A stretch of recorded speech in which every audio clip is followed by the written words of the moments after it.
going on there, guys? We back with another one, and we got to talk about the Dallas Mavericks some more now.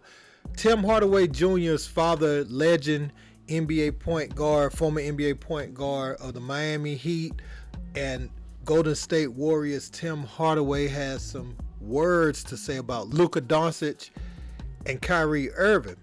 And one of the things he said about Luka is that he's a crybaby. And we see Luka always complaining about calls.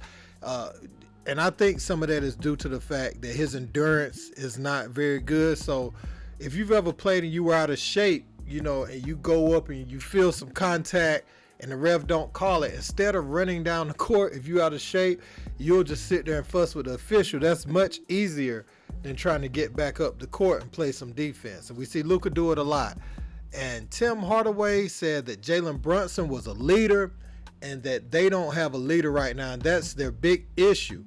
Well, I'm gonna play these clips and I'm gonna be back to talk more about it. Check it out. It's our fault as a league that he is a crybaby. He is. And you know, and it's our fault as a league that we don't correct it. But you know, it started off, you know, way back when. I'm not gonna say LeBron. I will say, you know, we can say LeBron. Yeah, we can say LeBron. Well, I will say this: Spencer Dinwiddie and Dorian Finney-Smith was your defense anchors. Right. You know, they helped play defense, especially Dorian Finney-Smith. He was out there and he helped. He could switch 1 through 5.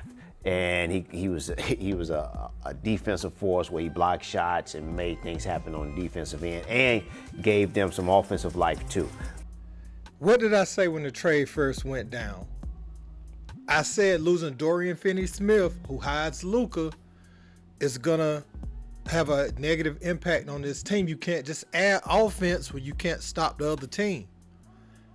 And Spencer Dinwiddie, he's right. Spencer Dinwiddie, along with Jalen Brunson, took some of those ball handling duties away. And Dinwiddie being about 6'6", he's one of those point guards that can guard a wing. So he was able to switch. Like if someone switched off, you know, if somebody called for a screen and they got Dorian Finney screened off, Dinwiddie's not as good of a defender, but he's still long and shows length, still a challenge to score on. So, man, they lost a lot. They lost a lot this offseason and during that trade. But I will tell you this. Me personally, that trade wasn't for them. I think I would have kept what I had because I was in 4th, 5th spot. Right. What is not broken does not need to be fixed. And it's not Kyrie's fault. Everybody wanted to put it on Kyrie Irving. It's not Kyrie's fault. Kyrie came to a situation where they thought that he was going to be the savior or take him to the promised land or to that next level, and he hasn't. He's just playing the way he normally plays. His stats are fine, by his stats are fine, but you know they missing a leader. They missing a leader out there. Luka is not a leader. Kyrie is not a leader. Jalen Brunson was a leader. So let me. Aha. There it is. Exactly what I said yesterday. And NBA legends are saying the same thing. Anybody can see what's happening. Luka was the marquee name and everything, but Jalen Brunson was the leader. And anybody that watched them last year knew Jalen Brunson was capable of playing on Luka's level. Everybody's talking about, oh, this is a surprise. You remember the narrative around Jalen Brunson going to New York at first was he's overpaid, and now he's severely underpaid. Anybody that could see the game and see what Jalen Brunson has done, not only at the NBA level, he won 2 championships at Villanova, you know, and that doesn't always translate to pro success.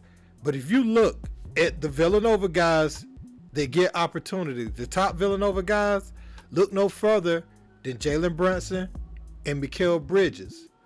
And even to some degree, Josh Hart, even though he's not scoring like those guys, look up how many rebounds he averaged a night as a 6'5" wing.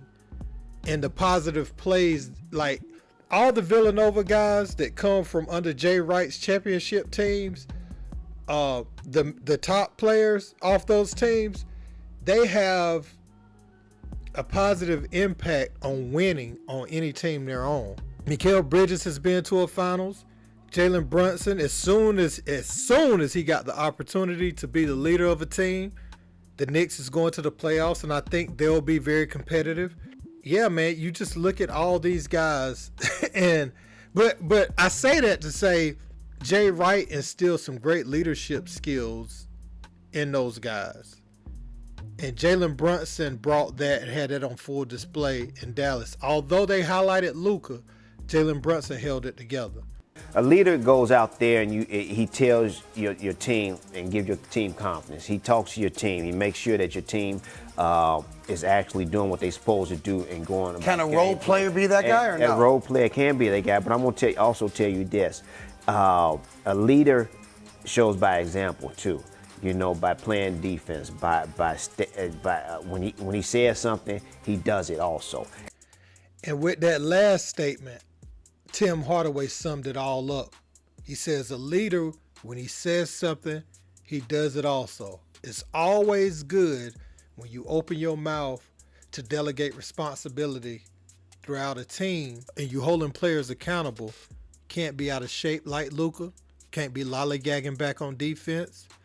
And you got to trust your teammates in vital moments. I noticed Luka down the stretch some games, he might go down and over dribble too much, throw the ball away 4 straight times, and then he'll just give it to a teammate with bad body language. He's not moving off the ball or anything. He's frustrated with his level of poor play to the point where it's 4-on-5. Because if he's not dribbling it to get a shot or to try to make, and it's another thing, when he makes a pass, he's passing for you to shoot it. He's never passing for the hockey assist. It's this whole stat chasing thing that's going around that he's trying to make sure he gets the assist off his pass. So he won't take a good pass that leads to another good pass. You know what I'm saying? Not rarely. Rarely do you see Luka take a good pass. That's why you see all these bad cross-court passes over defense and you see it intercepted quite often in today's game. LeBron does that too sometimes, where they're chasing assists down. And I don't like that type of basketball, that hockey assist. Like Jalen Brunson don't average as many assists, but I think he makes as many good passes as a lot of guys. You know what I'm saying? Some guys hold on to the ball and if they got good 3-point shooters, yeah, you might average a few more assists, but someone like Brunson could easily average 10 assists a night if they were always trying to make the pass that led to the basket every time. I see too many players hunt that. Luka's one that hunts that. But I've seen him try to hold teammates accountable. You're out of shape. You're not committing on the defensive end. So I think here shortly we're going to start seeing people get pushback. We're going to start seeing pushback from teammates. And there's another thing I want to say. Dallas is invested on re-signing Kyrie Irving. When Kyrie gets his bag, he gets his guaranteed contract. If you think he's not going to start calling Luka out for his antics, and that's if Kyrie comes back, because I heard he wants to test the market, but if they offer Kyrie the full deal, it's going to be hard for me to see other teams matching that. You know what I'm saying? With everything Kyrie went through, because not saying that he's not a quality basketball player, but matter of fact, maybe y'all could help me. What teams do you think need to go out there and try to get Kyrie? Put that in the comments for me, because I'm trying to think. A lot of teams at the guard position, they are kind of loaded, or they're young and they're developing talent.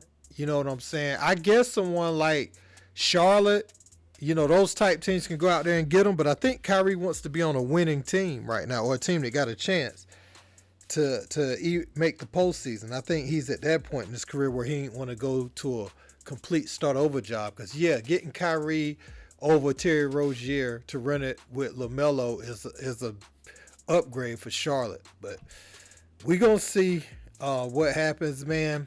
Kyrie, he hasn't been a leader throughout his career. He's just had other things going on, man. But if you look at his pre-LeBron days in Cleveland, they could never get to the playoffs. You look at him in Boston, he didn't do better than Isaiah Thomas did in Boston, And I think Isaiah was the last pick in Kyrie's draft. Kyrie was the first pick. I just thought that was kind of ironic, but they went further with him than they did with Kyrie. Yeah, man. So I don't know, man. Let me know what you guys think about what Tim Hardaway said, though. Is he correct? They don't have no leaders and Luka's a crybaby. Let me know what you think in the comments. Don't forget to like, share, and subscribe. Till next time. Peace.